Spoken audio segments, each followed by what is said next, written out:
Hi, welcome to Speech Talk Live, episode number 26. My name is Jay Oza. I'm the host of the show, and today we have Atul Wankade and Julie Finkelstein on the program. So let me just kind of give you an overview of this program. Oh, before that, I'm based out of Hazlet, New Jersey, and I do kind of three things quickly. I work as an independent consultant. Second thing is I am a mentor for this Coursera course called Introduction to Public Speaking, and part of that I host this show as a way to help myself and others become better and more confident speakers. And the third thing I'm working on, which I keep saying one day I'll say I'll finished it, but it's not finished yet. So I'm currently writing a book that's sort of related to what we do here. And I think I finally got a focus now, so I'm going to hopefully complete it soon, at least get the first draft done by the next couple of weeks. So that's a little bit about me. So what we try to do on this show is, as I always say, that this is a program we try to do like 5 things.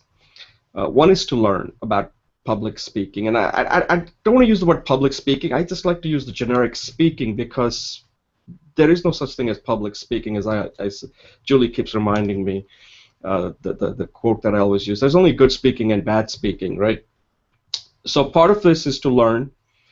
Second is to teach, because you can only become better by teaching others.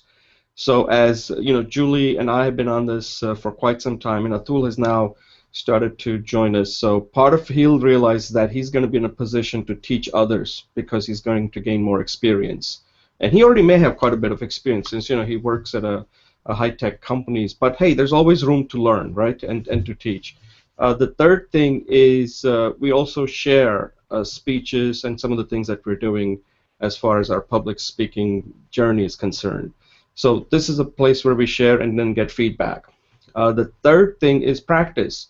So as you'll see after we go through the welcoming and the quick intros, we will be practicing our 3-minute speeches, and that's part of this. And then of course the whole show is practice because we deal with topics that are pretty serious. These are not like light topics. These are topics that you would discuss in a formal, not a formal setting, but it's a topic that you would have more of an in-depth discussion with people on.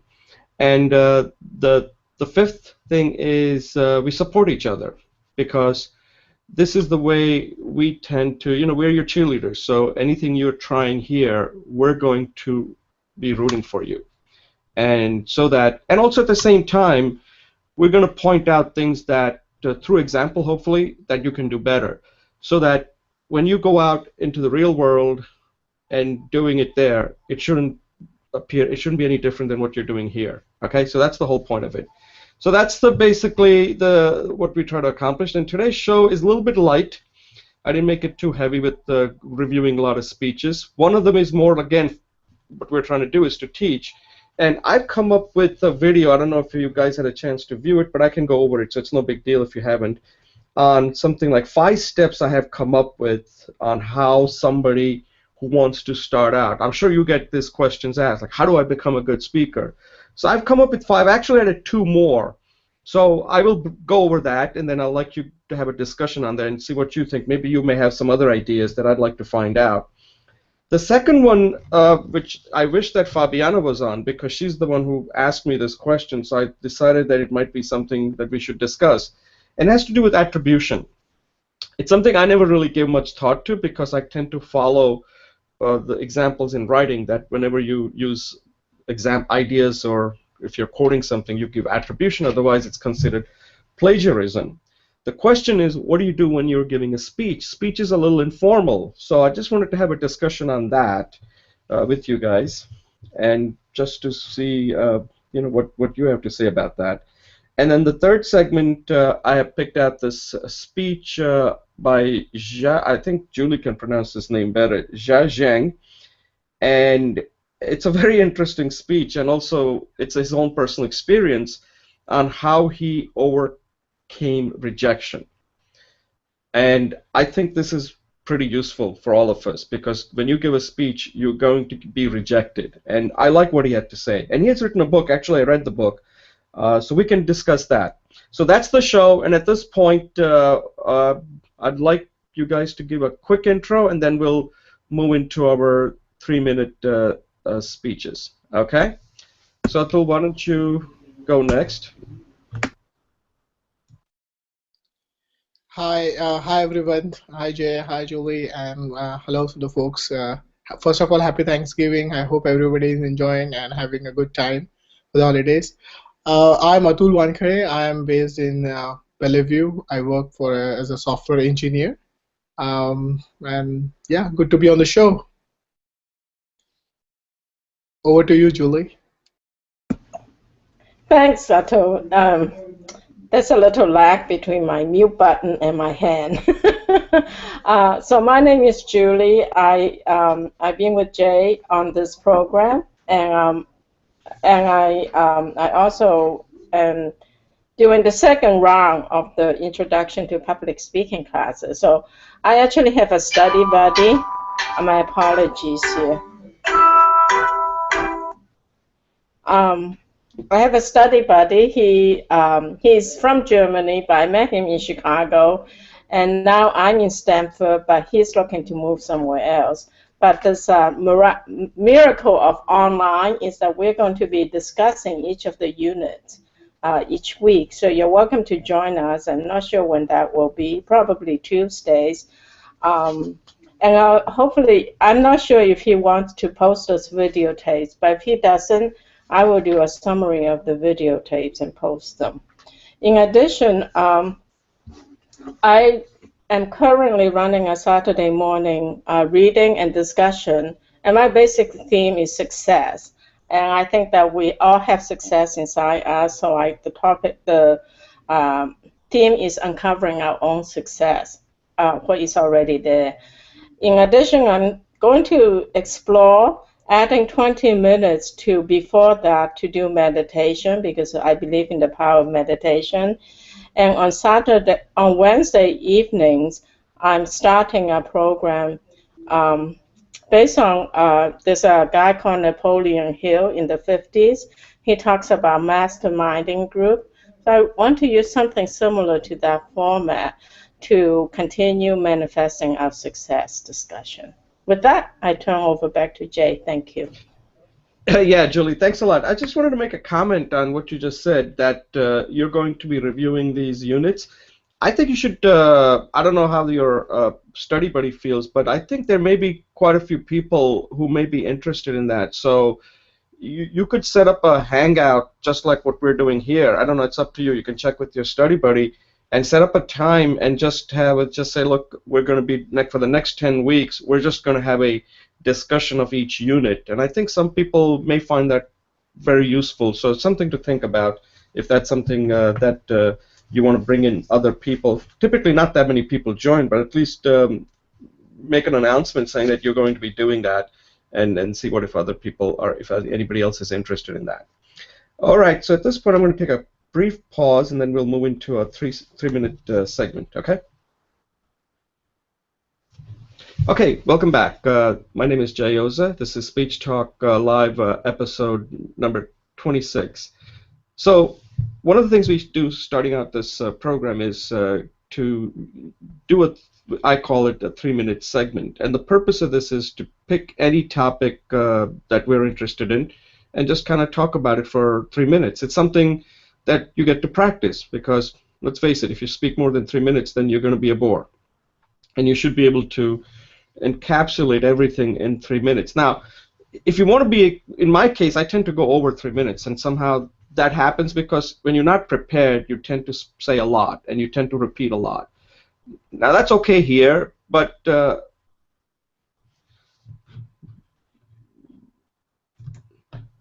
somebody was trying to reach me. I have no idea why. Somebody named Wendy Ishak. Sorry about that. So I think I lost my talk there. This happens all the time. Anyway, so one of the things is to just give a 3-minute talk. So I'll go first, and I want to talk about coaching. And I learned a very important lesson last week, and it's a personal story, and has to do with my son. His name is Hirsch, and he plays trumpet. Now, this is a could be a big topic, but I learned the value of coaching. And we anything where we want to become good at it, I'm firmly convinced that you really need to find a good coach. And it's something that this came up in one of the speeches that we had reviewed. It was given by I think his name was Cook, right? Not Scott, not the guy from I think it's Scott Cook, right? He was the founder of Intuit, and he talked about he was giving a speech at the Harvard Business commencement, and one of the things he recommended, advice he gave to the student body was the graduates was that have a coach, the importance of a coach. He has a coach, and all the people that are CEOs that are successful have a coach. And I didn't think much of it, but then I just recently saw that my son started playing trumpet from 4th grade, and initially the coach that he had was a woman named Sarah, and she was excellent. That coach kind of developed a habit in my son that he had to go every week to take his lessons, and then he got to. I put him in this rock band camp, and they have a performance at the end of the year. So he got that experience of what it's like performing and being in a rock band camp and put the music together in 1 week and perform in front of parents. Okay, so that was good. But then after he finished 6th grade, I moved him to another coach because I wanted to make sure that is he really serious to take it to the next level. And I got him an excellent coach. His name is Jiang, and Jiang has got, he's an elderly gentleman. He's got a lot of experience teaching trumpet. He's also a teacher. And to make the story short, so he's been going to Jiang since he started 7th grade. He's in 8th grade now. And over the summer, Jiang, had a word with me saying he encouraged me to have her try out for this audition, they call it, for the all-shore intermediate band for middle schoolers.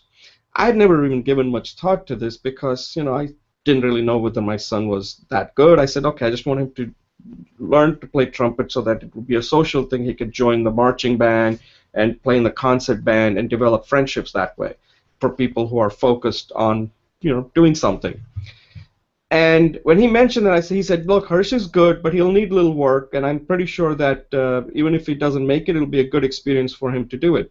Well, to make the story short again, last Saturday he had his audition, and I found out later that evening that my son did make the all-shore intermediate band. And afterwards, I was having a conversation with my son. I said, listen, in life, you just learn a very important lesson, whether you know it or not, but let me just tell you what I learned. That if you want to be successful, you need 3 things. Maybe there are more, but 3 things I can come up with.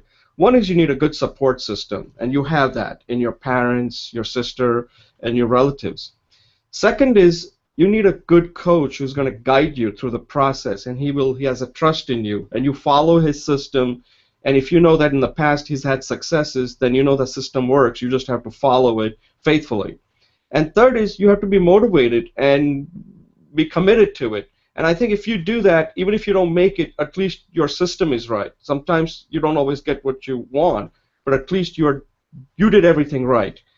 And in his case, the third part is a little weak. He's sometimes not that motivated, and that's the part I said you need to work on. So I gave him my little advice. Hopefully that works. I said this applies to everything in academics or anything you're going to try in the future. So I said, you now know how to be successful. You don't need to be taught over and over again what it takes to be successful. I hope you learn from this and use it as you get older. So coaching is very important.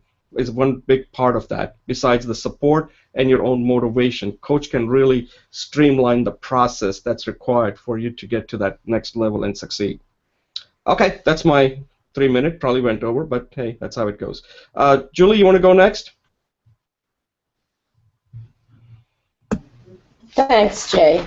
Yeah, I appreciate your discussion on coaching. So I'm kind of working along that same idea of success, and I find that many of us, sometime in life, we want to do a business or even a project or initiative. And when I was doing that in my career, I wanted to start my own business, and I had to do a business plan.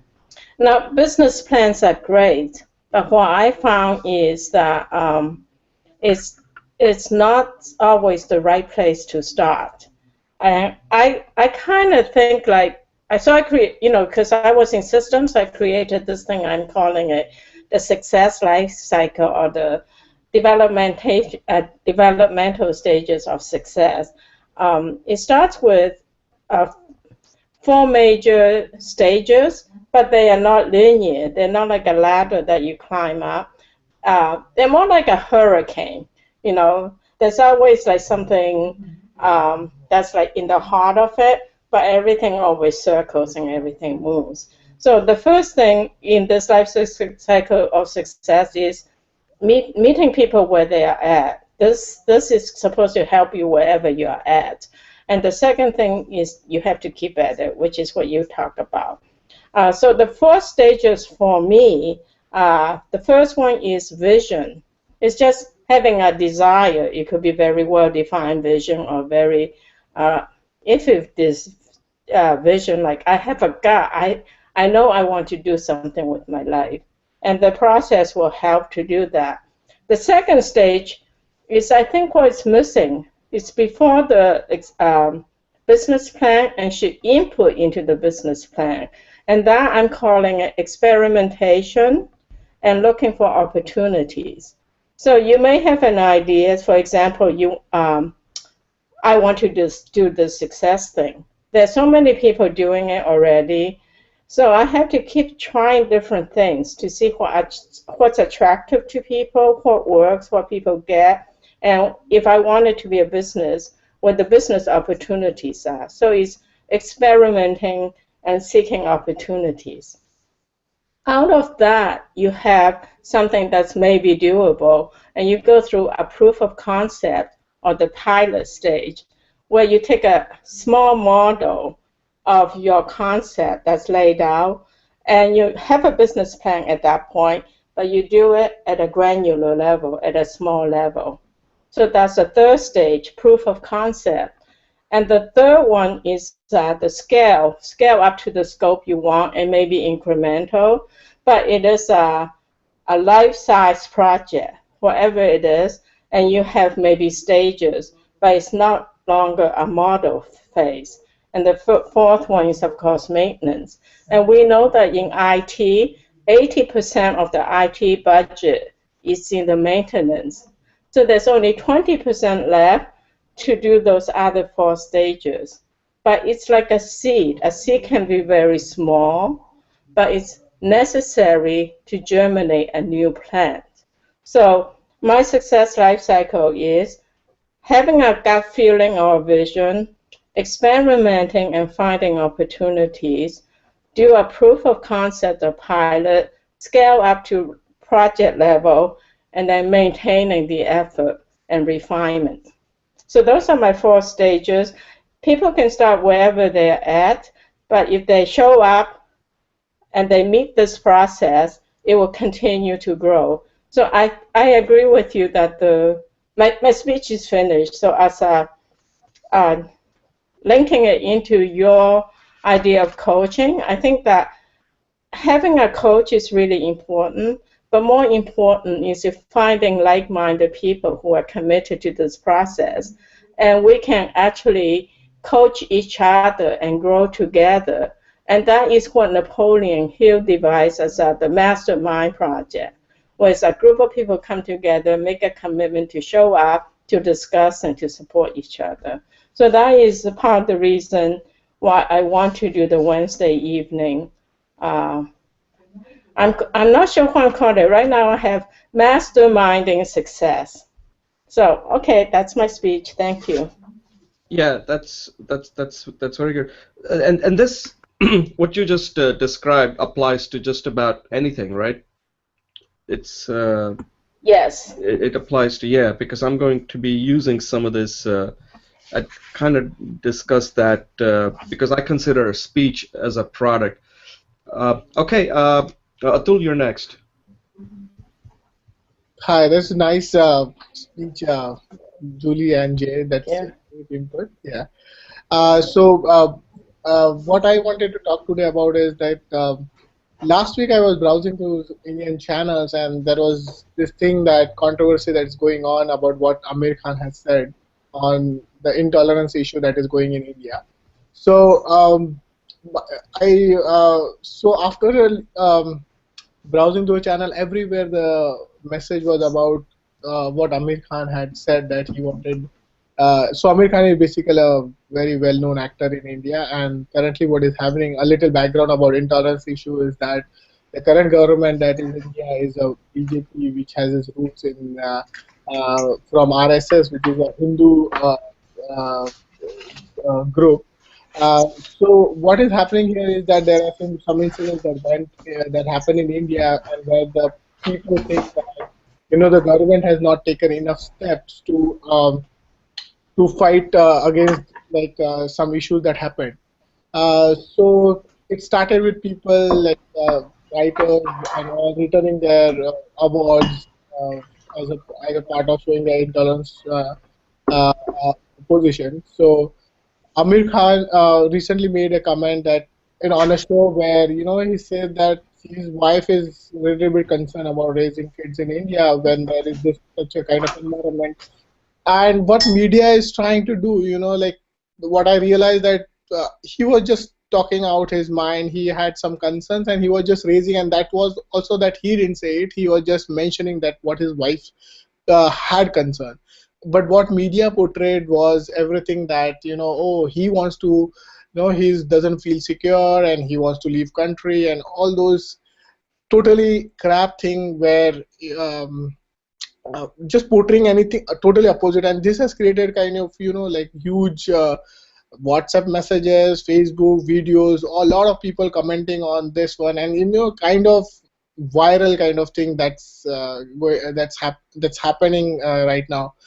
And I'm little concerned here, because, what if you go and watch the video, what people are commenting about, like, I feel that he was very formal, and he was, he just wanted to let it out to know, like, what his current state of mind was. And that was pretty fine. But people or media just, it it blown that issue into something very big. And, every uh, and everybody in India is, like, talking this. So talking this issue. Uh, the thing that, being a, like, learned person or educated person, we know that media is all about getting those TRP ratings out. And I'm really concerned about why people are sharing all those news, why people are commenting, why tweeting about, and making it kind of, making it the topic a trending topic. And then all media does is then, having this lot of panel discussions about, oh, he said this, and then what do you feel about, and, just getting the entire few days we've been just hearing about the same topic. I am pretty sure that, people have very good topic to discuss about development, about education, about technology in India. But what focuses now media is giving is just about, things that are really doesn't matter right now. Where India needs is, like, growing towards technology, finding new ways, entrepreneurship, all these things which are, making country move forward. But what right now we are discussing is all those issues where, it's all media is trying to create a hype, and, putting all people focus in topics which are not relevant or not that concerning now. And uh, yeah, so it was kind of, for me, whenever I switch those channels, the news channels in India, all I'm seeing is this news. So I was little concerned. Yeah, that's my speech. All right, Atul, that was good. Just a few comments on that. Yeah, I haven't really been following that because, as you mentioned, that this is what's happening nowadays with social media and media in general, that they can take something minor and blow it out of proportion, and that's the world we're living in. And like it or not, that's what happens. You know, you get all the positives with social media, you also get to live with the negatives too. And here's an example of what you're mentioning is India learning that social media works both ways. That when you say something, it can be used and turn it into something that's much bigger. So what that means is that whenever somebody's famous, they have to be very careful what they say, and whether it's on social media or in media, because today nothing is private. Everything you do is public. Even if it's an offhanded comment that you think there's nobody listening, as somebody's picking it up with a cell phone, and it can go viral. So something to point out that you're probably familiar with it. If you remember in the last election, somebody had taped Mitt Romney when he was giving a speech where he said that there are 47% that are never going to vote for me because of the government. They're getting all this stuff from the government. And he didn't want that out. If it was up to him, he would not have wanted other people to see that. That was a speech he was giving to his supporters. But somebody taped it and on an iPhone, and then it went viral. And I believe that one video pretty much hurt his chances of getting.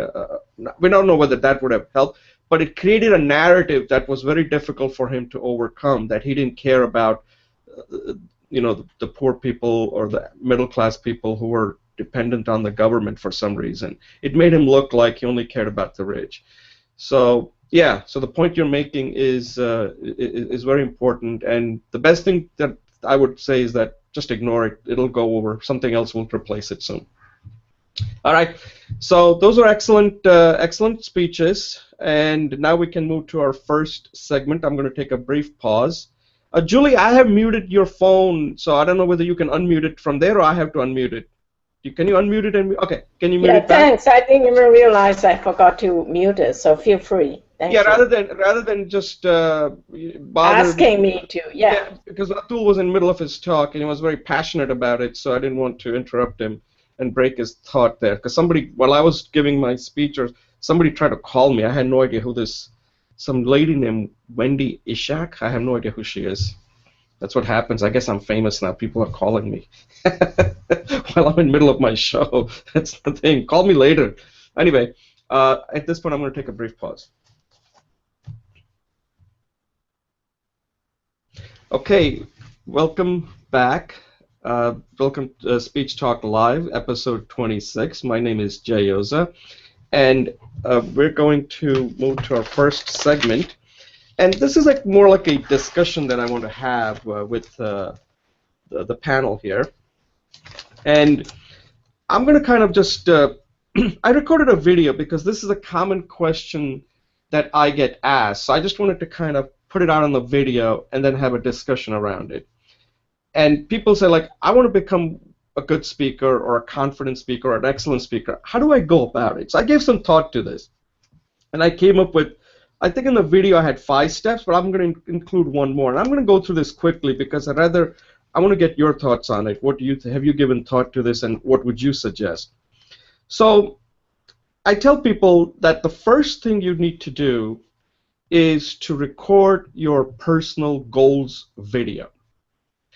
And this could have simple questions such as, it's something what Julie kind of mentioned in her 3-minute speech, you have that gut feeling, then you have to experiment and all that, right?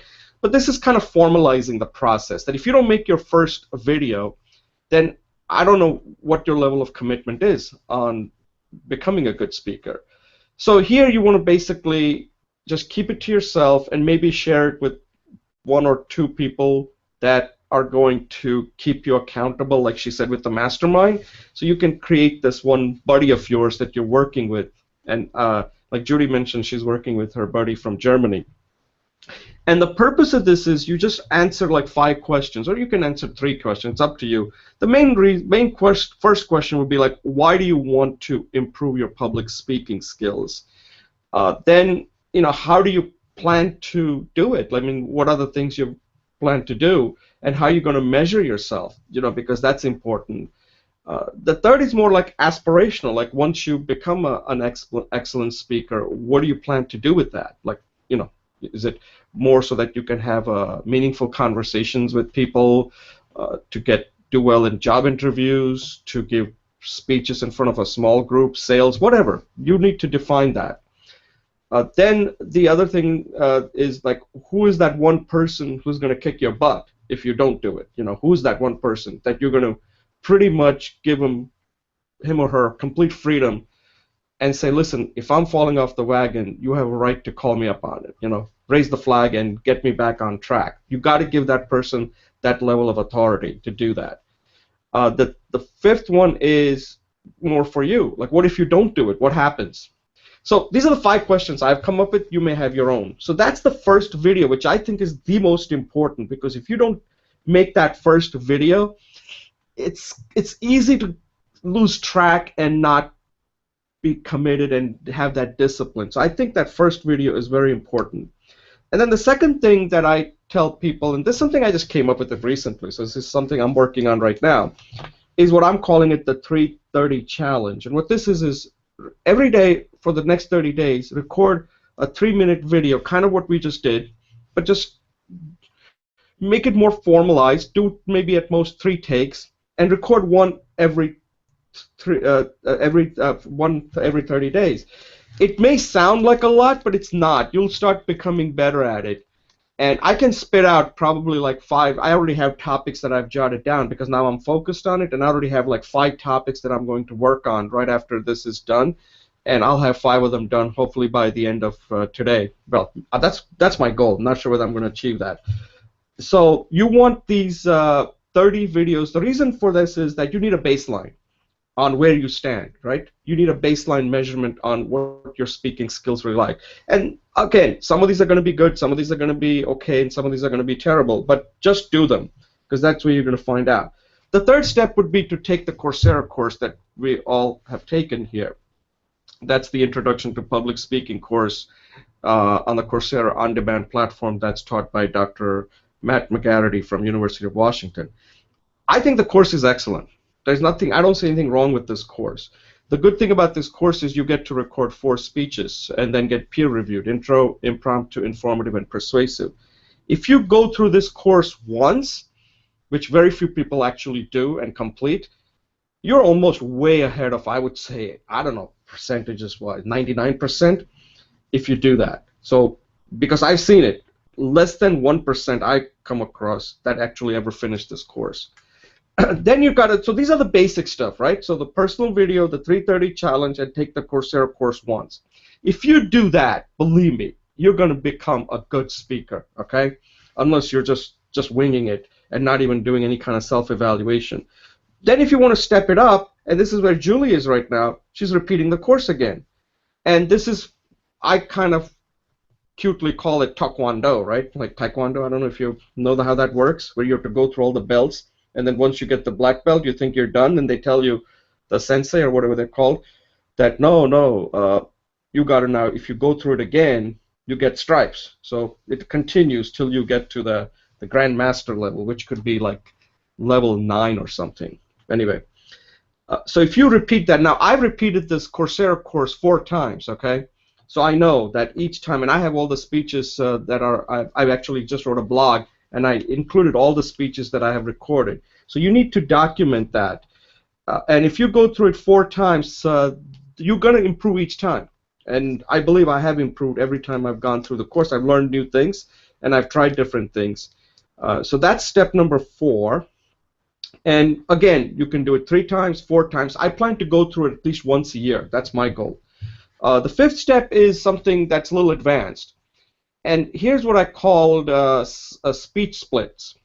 What this means is, let's say you are working on a speech that's 15 minutes long, right?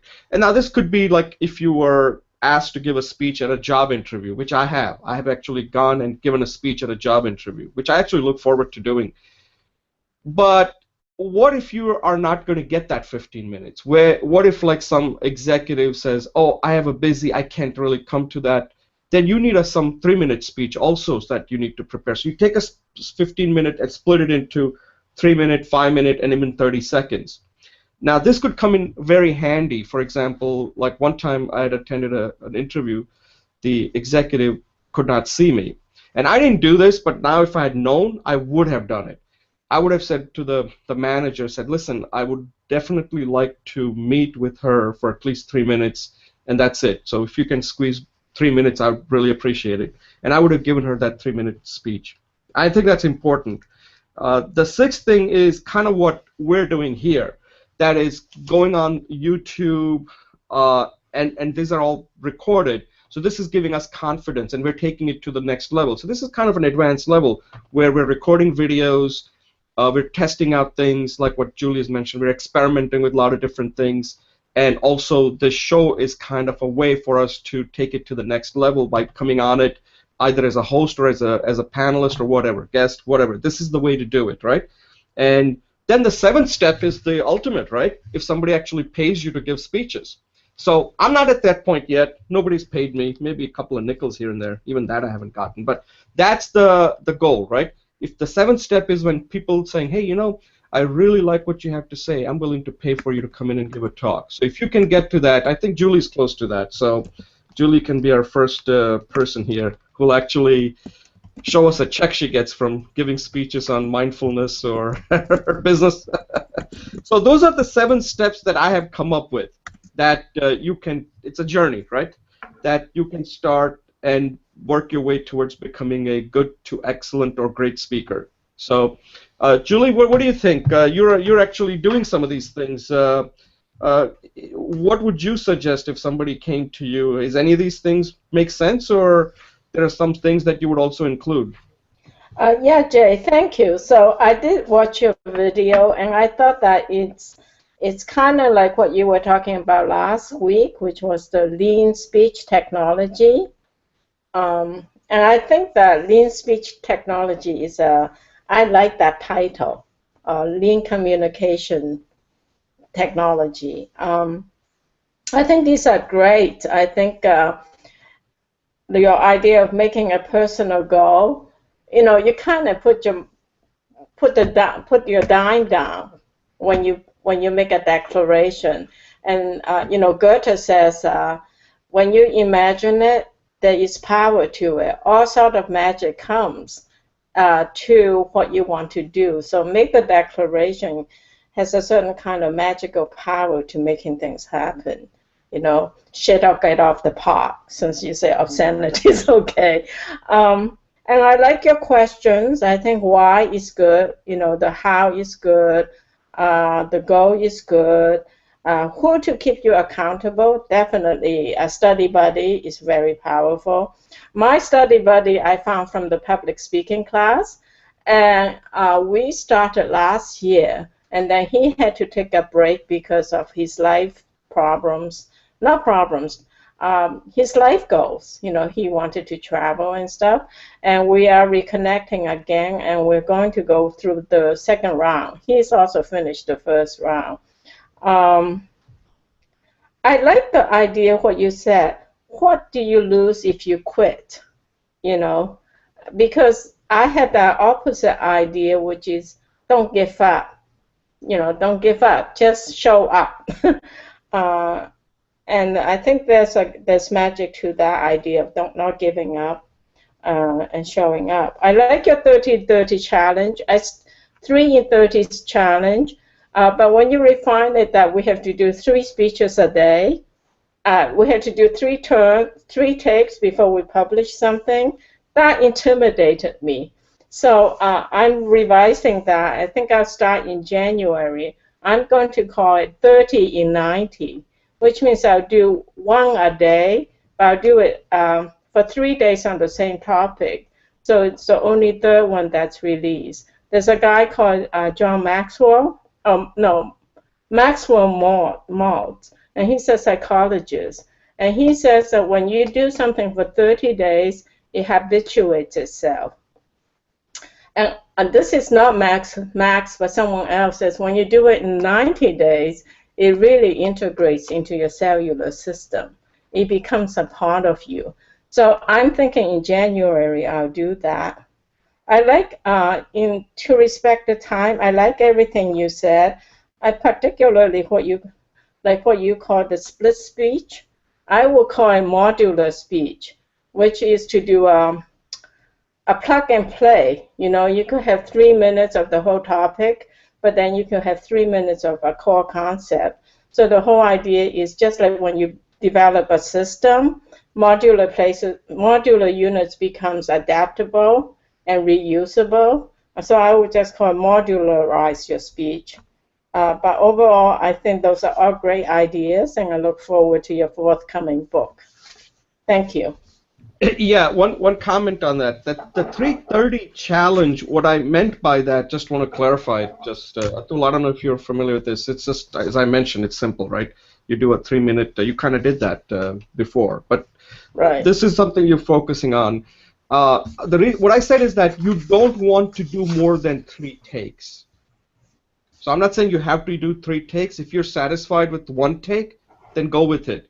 But I'm never satisfied with 1 take because I think I can do better. But what I don't want people to do is, because there are people out there who are never satisfied, they become very critical of their work. And what I'm saying by that is that after 3, you stop. That's the one. At that point, you decide which one do you want to post, the first one, the second one, or the third one.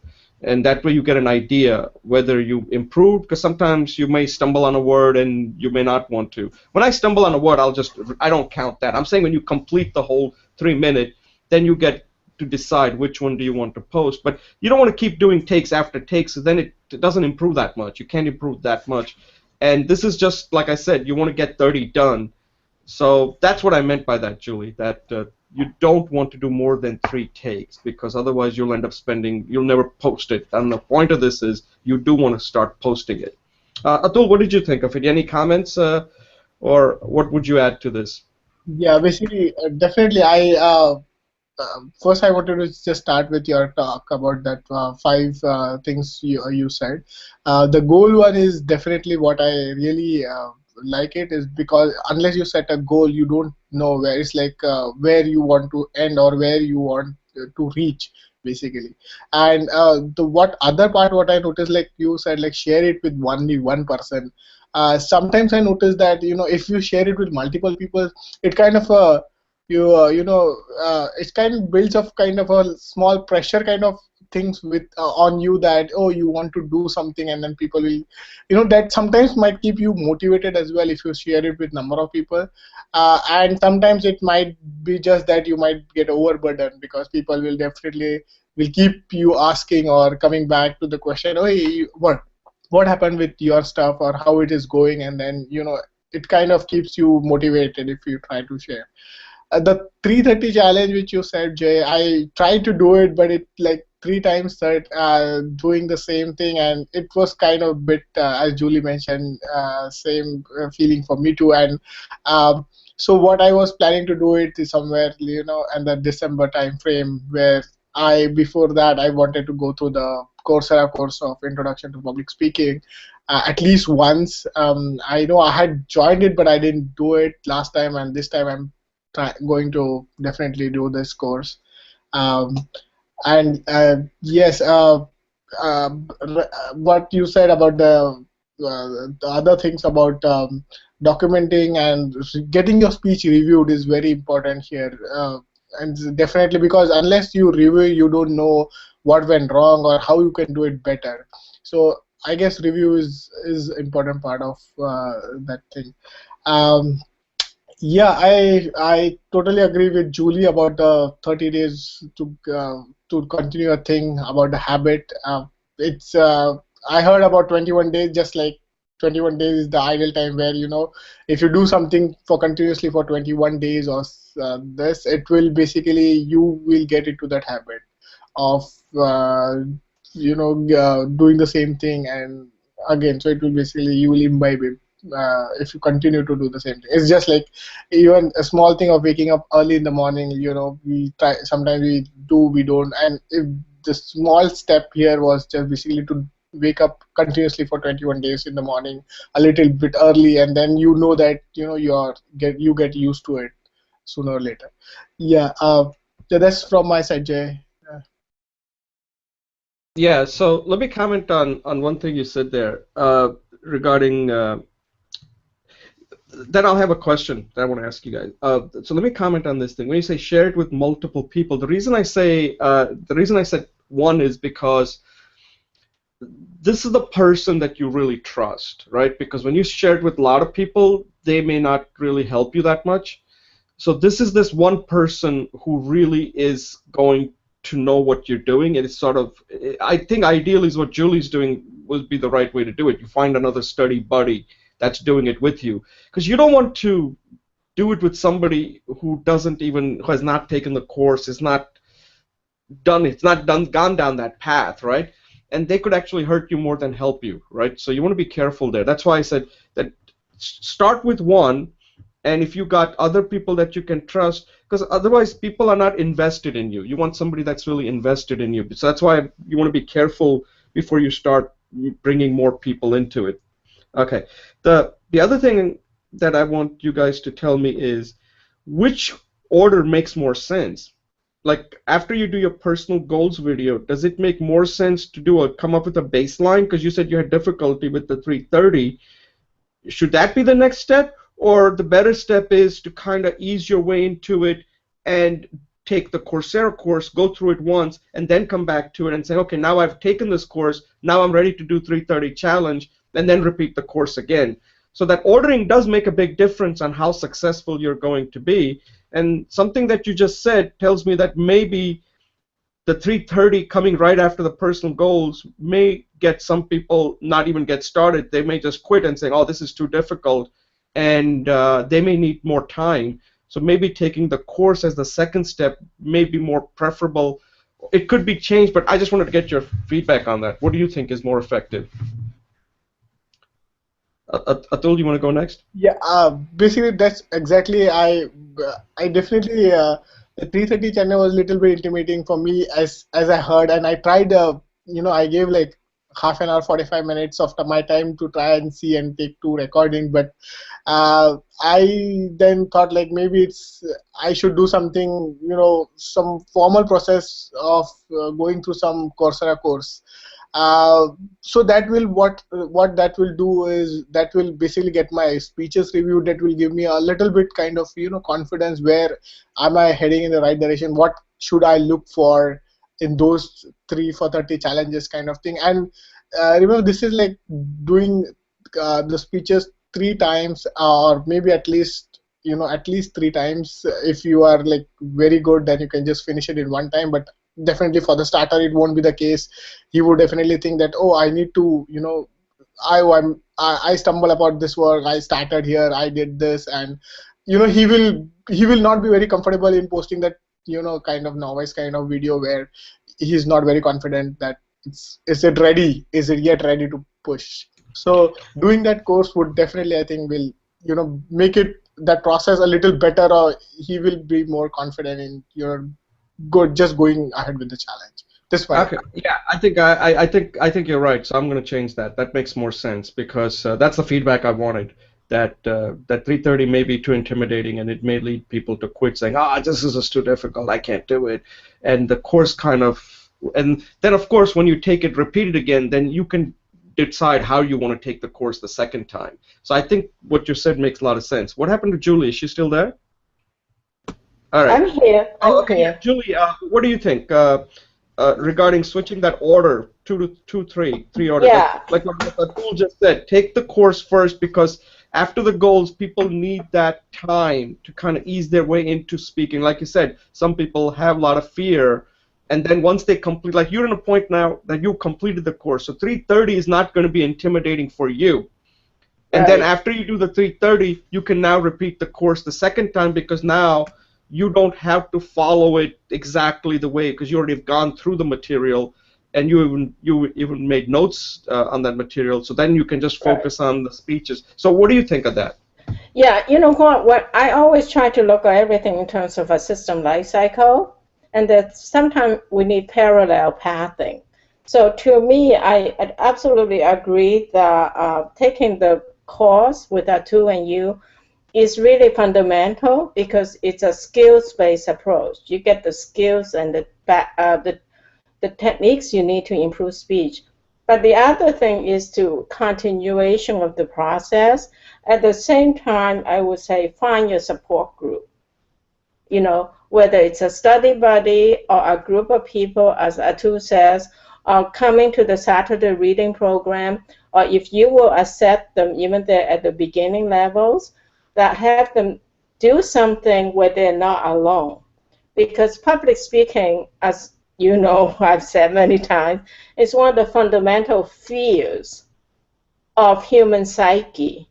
So to do it alone, the course has a success rate of 1 in about 1,000.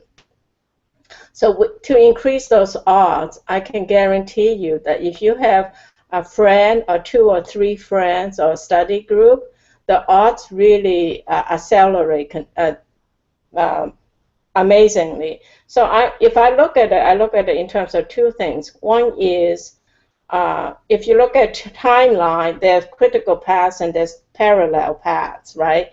So in terms of critical and parallel path, is sign up for the course, get yourself a support system, and then the rest will come through different times. That's what I think. Okay, great. So at this point, I think we've covered this, so we can move on to the next segment. Okay, so I'm going to take a brief pause.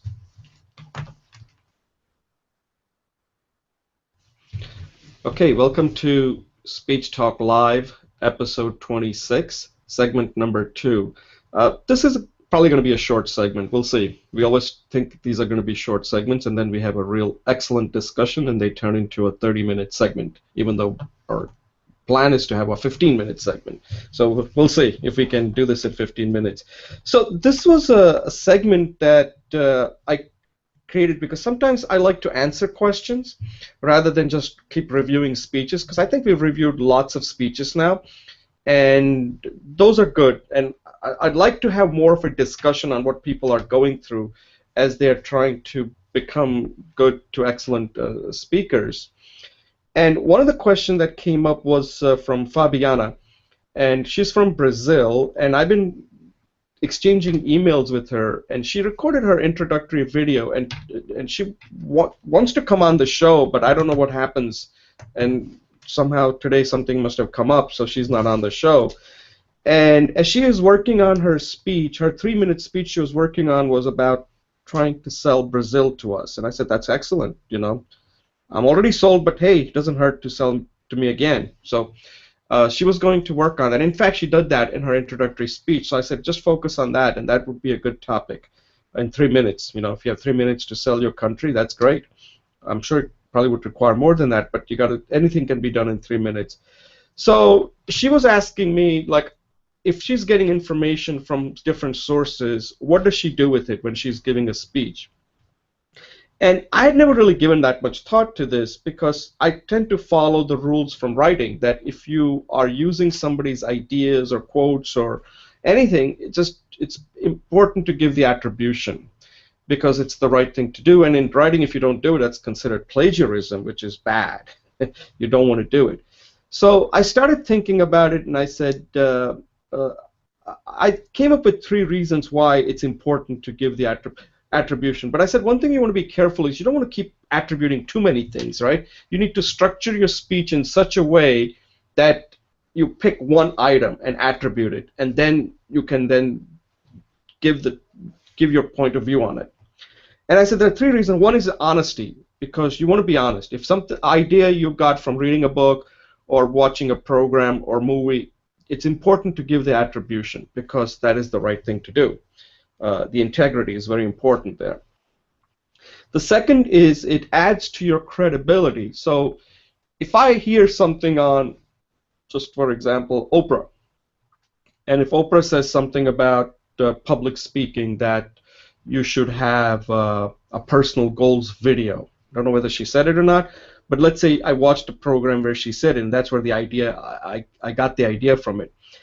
It's important for me to mention that. First of all, that's where I got it, and it's the right thing to do, but it adds to my credibility because of Oprah's reputation, that if I heard it on Oprah, then you would think like, wow, if Oprah is saying it, then definitely this is something worth trying, right? Because she has that level of credibility. She's very famous. And then if I'm just taking that, that's good, that it's adding to the credibility. A lot of people do that, and that's fine.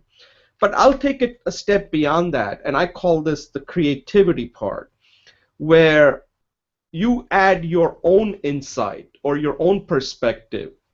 That becomes your own now. So you see what you've done here now is, and perhaps I'm making too much of this, but I just wanted to kind of make this clear because it is an important question that I hadn't really given a lot of thought to, that you want to give the attribution for integrity, then you wanted to do it for credibility, and then if you have a point of view or you want to have a different perspective or insight, then that adds to your creativity, and that enhances you as a thought leader, as your reputation, and gets enhanced because of that. That you are willing to take other ideas and add to it, and then somebody else can take that idea and add to it, and that's how ideas spread. So attribution is very important, and it's very important to do it early in the speech, and then there's nothing wrong with that. So anyway, I just thought that it's something we could have a little discussion on, that how do you handle it? So Julie, what do you think? Yeah, thanks, Jay. Attribution is actually a topic in the introduction to Coursera speech, and they definitely in alignment with what you're saying, which is it's important to attribute. And I don't know about the reasons they gave, but I think plagiarism is a major issue. But what they said was that when you give a speech, the way you how to attribute or the way you attribute is different. So they said that you do mention the author and you mention the source, like the media, whether it's a TV show or a book or whatever, but you don't need to go into the specific references as they do in the book, the page numbers, the publication, which publication it is. So it's a more summarized view of the author or the idea and the source. And you can quote, but of course you can also paraphrase. So that was what I got from the note. My own personal tendency is I tend to attribute too much. I think it's partly because you said I want to give people. Actually, what I want is I want to give the idea to the people, the source of the idea. But I think by doing that, it actually undercuts my own sense of authority, and it undercuts my sense of ease in the topic. So for me, I'm trying to figure out how to do less attribution, but also to maintain integrity. So if you guys have any suggestions on that, that would be good. And so I thank you. I think the idea of doing discussion topics that the students have is really a great idea. And maybe you could even cut that segment out, put it into the discussion forum, and highlight the topic. I think that would increase the learning, enrich the learning process. Thank you.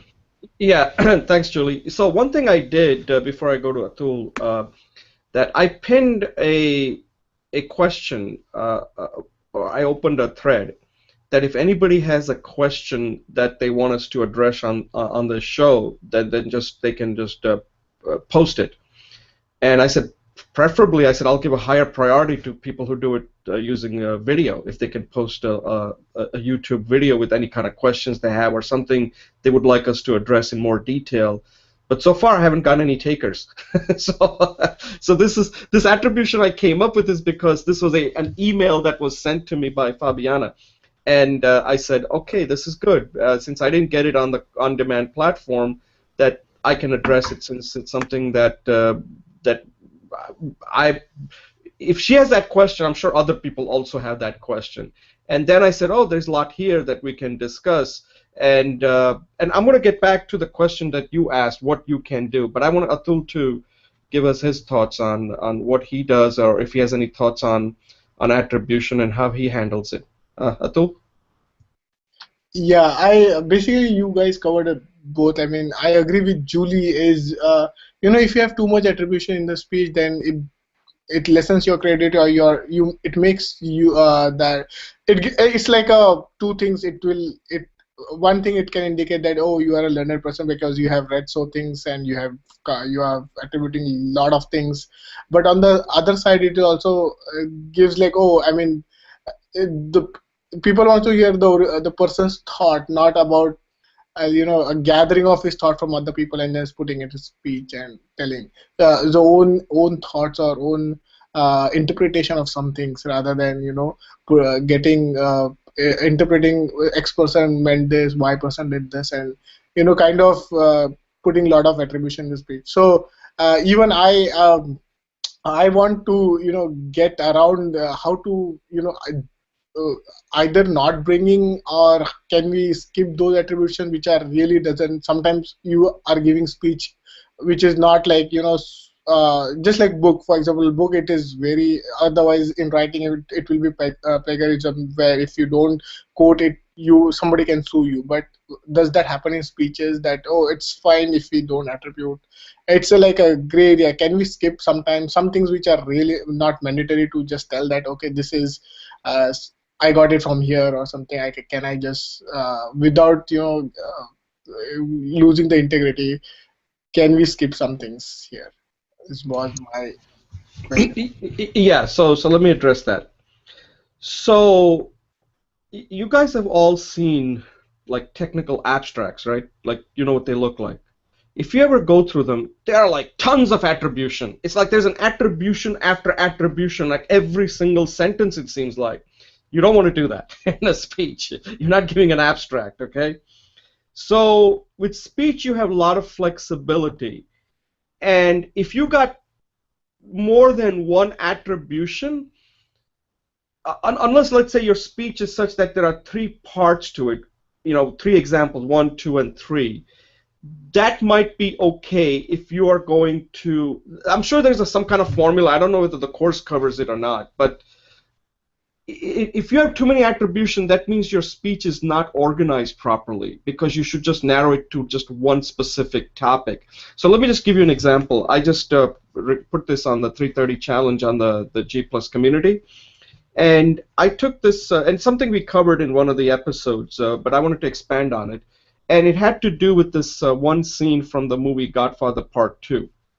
And it's the part where Michael Corleone is meeting with this mobster named Hyman Roth in a Havana, Cuba hotel room, right? I think the scene is like probably less than 2 minutes or something. But then I took that, so that's attribution is right there, that I got this from this movie, right? I can't make that up because I need that. Because Godfather Part 2 is a very famous movie. Many people think it was probably one of the greatest films ever made. But then I take this scene and I analyze it, right? The analysis is mine. So once I do, the scene is not, I'm just using the scene as a kind of a setup because it allows me to explain it rather than use a lot of words that I would have to use.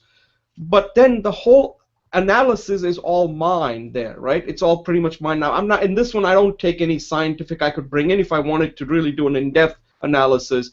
But what you can do, Atul, when you asked, is that if you use one attribution, then you should construct your speech in such a way, this is what I would do, where you have a particular story or a personal example, so that you don't have to keep on using more attribution. You can play with that one attribution, and that would make up, because if you put a story together, that could easily take up 3 to 5 minutes, depending on what you want to include. So it all depends on how you construct it. It's a speech construction problem here, not that you have too many attribution. Because if you have too many attribution, then you're basically giving an abstract, and that could confuse your audience. So that's my suggestion. I don't know, Julie, any thoughts on that? How does that?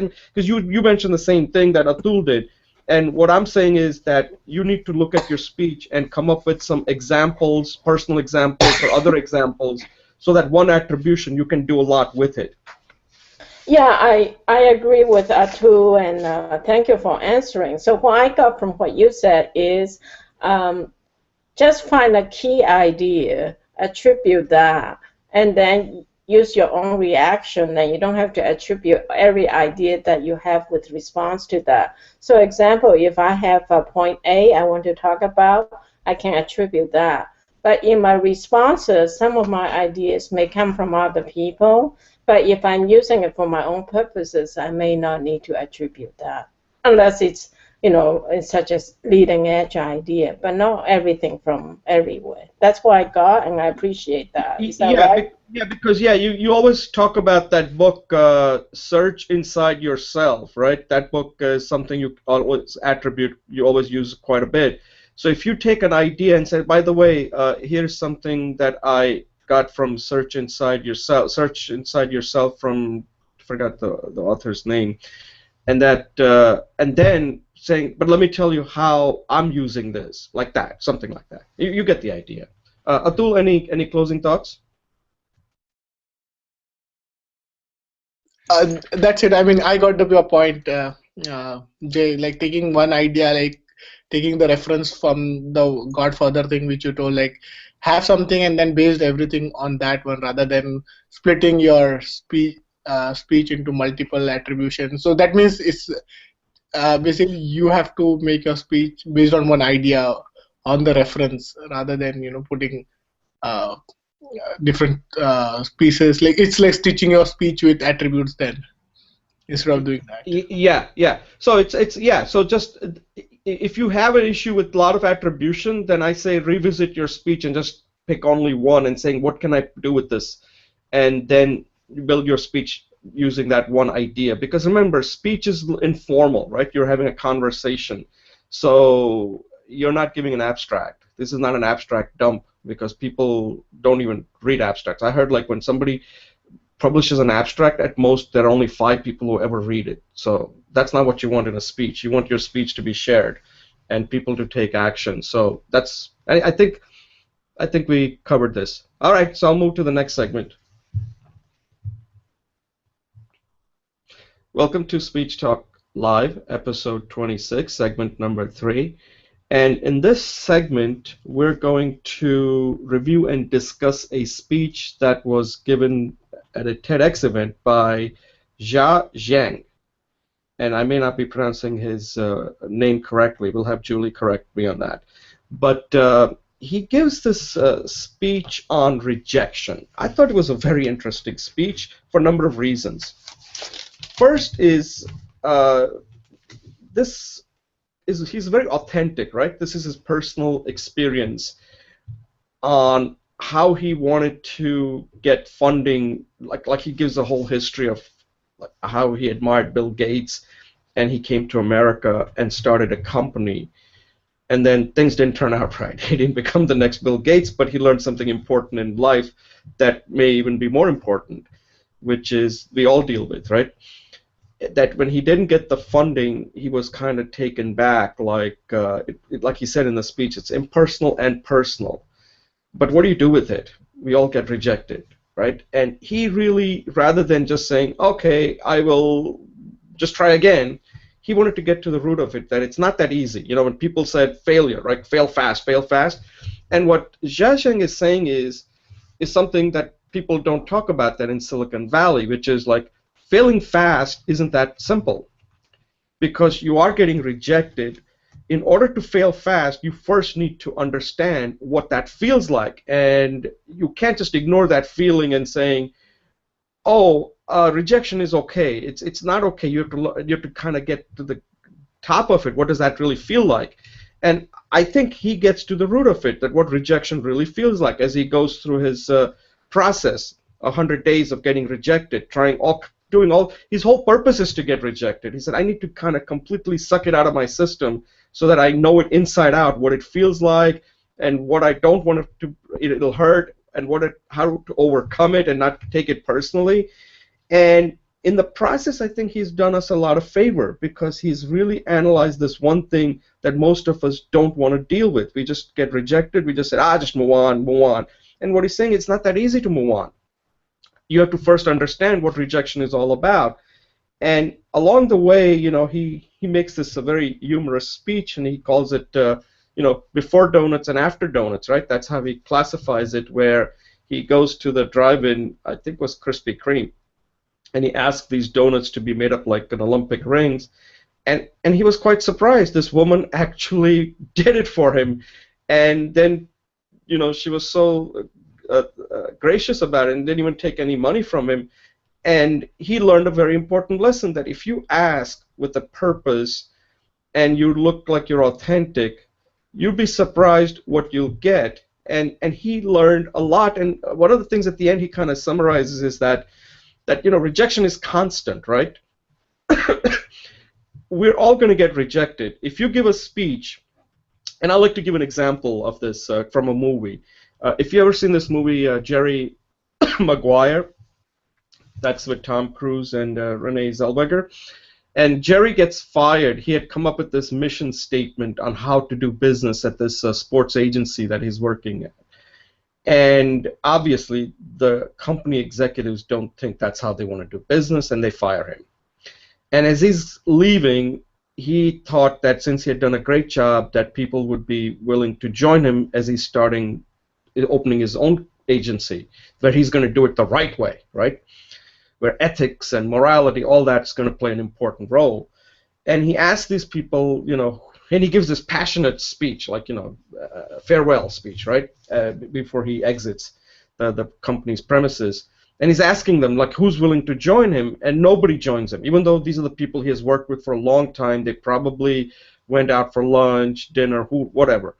And only one person says, yes, I'll join you, and that's Dorothy. So the Dorothy is the thing you need in every speech. You need one Dorothy who's going to say, yes, Atul, I believe everything you're saying, or yes, Julie, I'll follow your mindful class. You only need that one person. And the rest of them have essentially rejected you, right? And that's what this guy, Jiang, is saying, that in his case, it's personal, right? He's going to places where he's asking people if he can play silly things, like, because he wants to get it out of his system, like, can he play soccer in their backyard, things like that. And, you don't have to do that. You can do something, but you should try to step at a point where the odds are that you are likely to get rejected, because if you're not pushing the envelope, then why would everybody ever give you anything, right? Because if it was that easy, then everybody would be doing it. So I think this is a very important speech. He does a great job speaking from the heart, and at the same time, he's very believable. And I didn't nitpick on he could have done this or he could have done that, because I'm more focused on, was this speech persuasive for me? And I thought he was very persuasive. Is this something that I could use in my life? Is this something that, and obviously we're talking about it, right?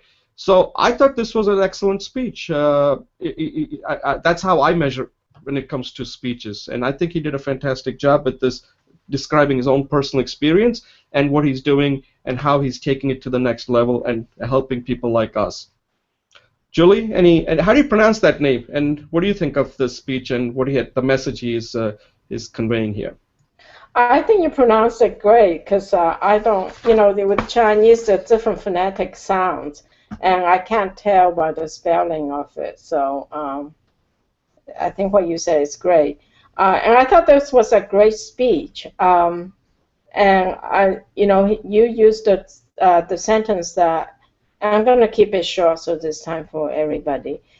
You said rejection is always happening, and I thought that that's so true, and his examples were really heartfelt, especially the one about Steven Spielberg. You think he's such a great story maker, and yet he had to do it over and over again. I would like to propose that we need a follow-up session on this, and I would like some ideas on how to do this, because I think that's a great idea. And my own personal habituation is be considerate. If you get rejected, that means you've breached some boundaries, right? So I could really use group therapy on that. So I thought maybe you could just use a follow-up speech on this, and then also, as you know, one of the members email you back a really heartfelt response. I thought maybe with his permission we could even read that and then go deeper into this. And I really like his final quote, which is, if I open up to the world opens up to me. And I think he's living that example, because when he closed the speech, he said, This is what I want to get to. If you have any ideas, whether it's technological or not, email me. I thought he really opened himself up. So that was really great. And I really would like a follow-up speech. And that's it. Thank you. Yeah, Atul, any comment? I have some things to say after Atul is done regarding this, because I think we probably need a follow-up, because rejection is something we all deal with. Atul, what are your thoughts on this? Yes. What did you get out of this speech? First of all, thanks Jay for sharing the speech. It was an excellent speech, and really, as you mentioned, it was a persuasive speech, and for me also, it was really persuasive. What one thing I wanted to tell is that I was so motivated by the speech that I really tried this this as well. So what happened is so this was Black Friday. This is today's Friday, right? So yesterday, what happened? We were going to go for some stores and going to get do some kind of shopping. So we thought like we'll go outside and Subway and quick just get quick Subway and head for shopping.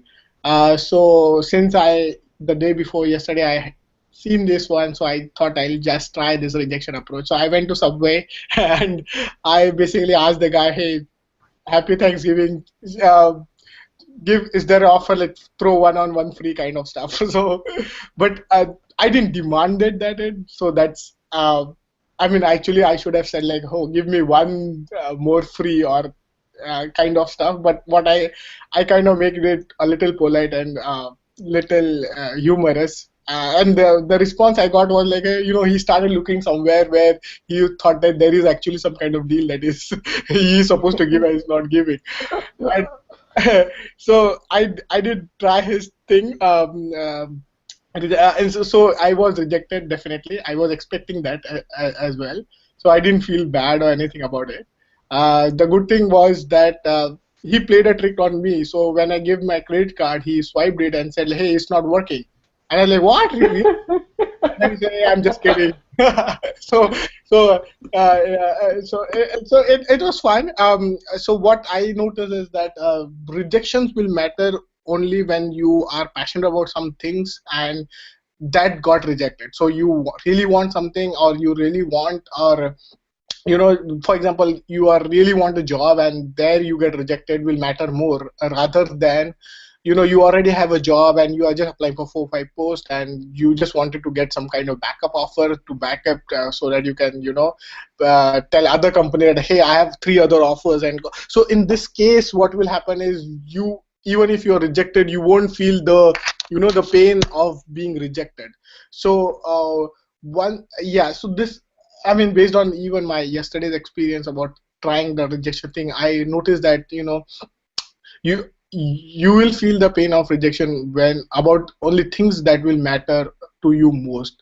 I mean, he gave a couple of things in his speech that he asked for playing football in the backyard, and that guy allowed him. But if even if he had not allowed him, he wouldn't have felt that bad because he really didn't. I mean, maybe he wanted, but it was not very keen that he wanted, otherwise he will feel really bad, or he will moan about it. Oh, I didn't get a chance to play football in backyard or kind of stuff. But the point I wanted to make is that the feeling of rejection will come only when for things that you don't get and which you really wanted to get, rather than things that you are not a typical passionate or typical really want them.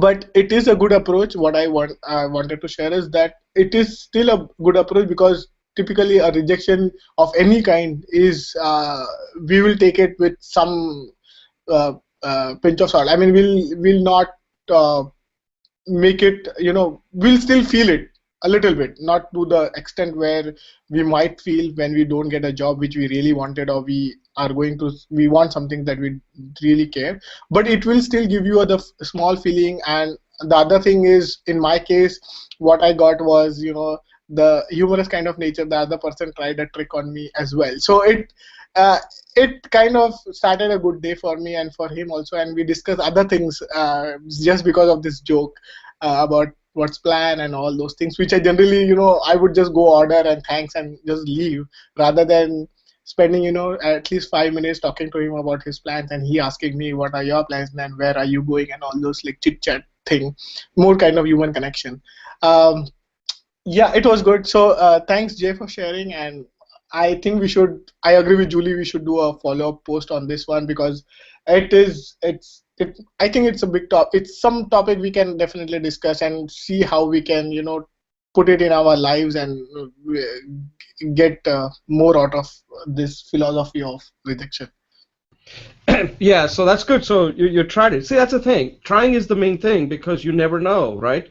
I'll give you a couple of things that, and I think I have to document it because I think one of the things we do is we do a lot of things, but we need to document it. So I'll give you a couple of examples.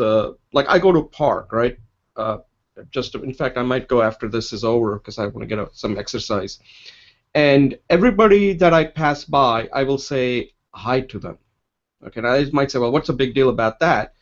And you'd be surprised that just like if you do it so I experiment, like what's the right way to get some response? Like if I just say hi, then they'll just say hi. If somebody's like really like walking slowly and I say hi, like with a smile, then they're like, but then I said, let me try something even beyond that. So now what I do is I don't say hi, because hi, it ends the conversation. So I don't say hi. I say, like one guy one time was passing by and he was wearing some hat, and I would say, oh, I like your hat. How you doing? And then he'll respond because nobody says that, right? So you have to kind of, and sometimes I might even just like, if somebody looks kind of playful, I'll just even try to give a high five. Some of them will and some of them won't, right? And I don't take it personally because I'm kind of playing with myself here, right? That this is not like, oh, did you see, because the other day something bothered me and it shouldn't have, but then it bothered me, so I told my sister. So there were these two women that were jogging and I was going for a walk.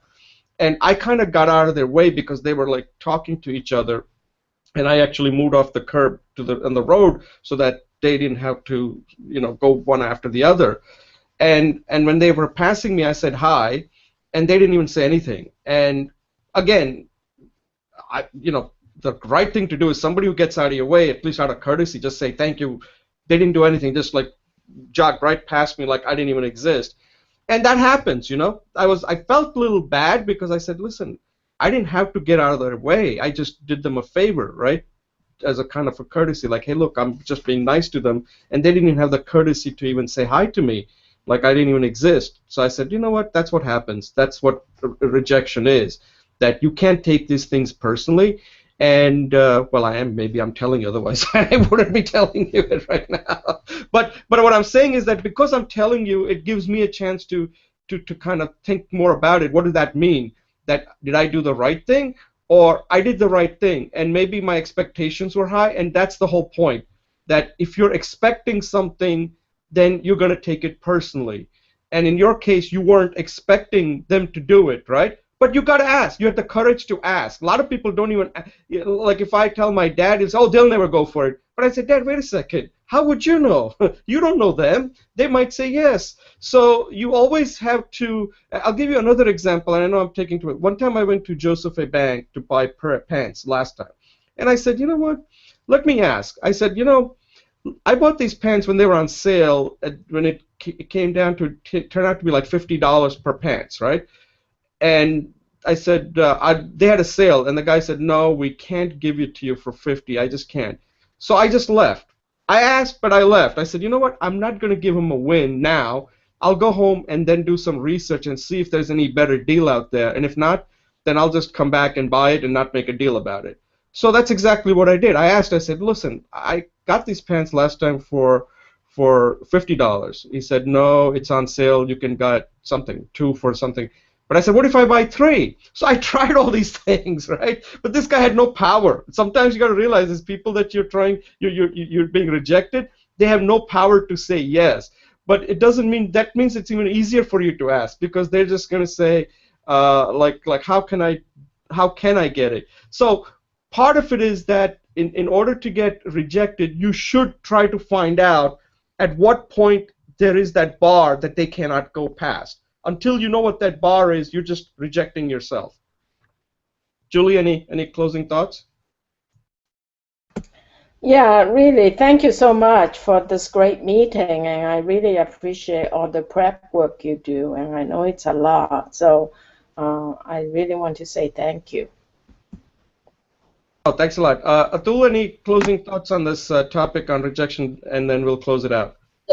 Just one last thought to give you one more example. One of my friends, so one day I parked it in a like not a parking area, and I got a ticket for it, and I was just sharing the story with one of my friends, and he said like, hey dude, same thing happened to me, but what I did was I just called them and told them that, hey, I was in a hurry and blah blah blah, and they actually waived the ticket for him. So I said, oh wow, that's good. You actually, I mean, uh, I would have never done that. It's like calling the company and saying, hey, I was in doing this, I was hurry or something, giving in some reason, some genuine reason probably, and they could waive off things like this. I was not even thinking that somebody can just waive off things like that. I was just thinking it's like a law. You, uh, some private company, of course. So when you, it's like if you park in a no parking thing and people will tow it, then you have to pay money. I thought it's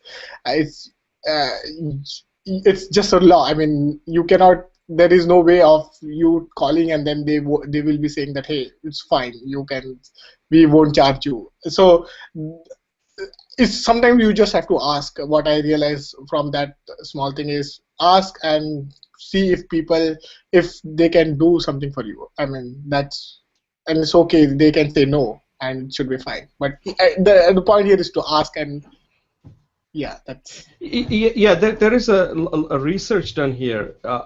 Ask alone isn't good. It's good. It's better to ask than not to ask. But ask with a purpose makes a big difference. So there was this guy. He's written a great book which I highly recommend, Robert Cialdini, and he said that when you ask somebody and you use the word because, that makes a big difference. So if you ask something and just use the word because my son wants it or something like that, right? It would make my son feel really good. The person is going to think about it. And he gives some examples. This has been tested. So anyway, I think Julie has to go, so I think we're done. And I think we need to have this session on some of the techniques on rejection when it comes to speech. We need to discuss that. So guys, I want to thank you for taking time out during the Thanksgiving weekend to come on the show. It means a lot to me. And I want to wish you a happy Thanksgiving weekend. And we'll see you next week. Okay? Thanks, everybody. Thanks. Bye. Okay. Bye, everybody. Bye. See you. Bye. I'm going to stop it right now.